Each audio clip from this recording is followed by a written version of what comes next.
ఏ వస్తువునైనా సరే బంధించటానికి ఒక బంధనం గాని,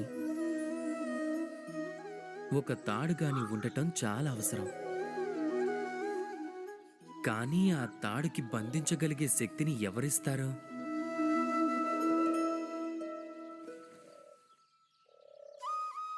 ఇవిగో ఈ దారాలు. వీటితో ముడిపడే తాడు తయారవుతుంది. ఇప్పుడు చెప్పండి, ప్రేమని ఎలాంటి తాడుతో మీ మనసులో బంధిస్తారు?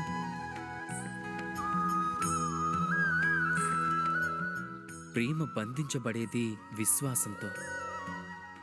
ఆ విశ్వాసమనే తాడు యొక్క ఆధారం సత్యమనే దారాలతోనే ఏర్పడుతుంది. ఇక్కడ ఉత్పన్నమయ్యే ప్రశ్న ఒక్కటే, సత్యం అంటే ఏంటి? సత్యం మన కళ్ళతో చూసేదా? సత్యం అంటే మనం ఆలోచించేదా? లేదు. మనం దేన్నైతే విశ్వసిస్తామో అదే అసలైన సత్యం. విశ్వాసం అంటే కూడా అదే. దేన్నైతే మనం సత్యమని భావిస్తాము. వాస్తవంలో సత్యం మరియు విశ్వాసం ఒకే నాణానికి ఉండే రెండు ముఖాల్లాంటివి.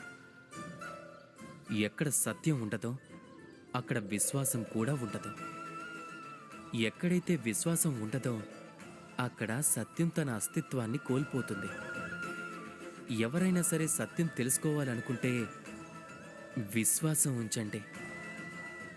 లోకమంతా ప్రేమమయం అవుతుంది. అప్పుడు మనసు ఆనందంతో చెప్తుంది, రాధా కృష్ణ.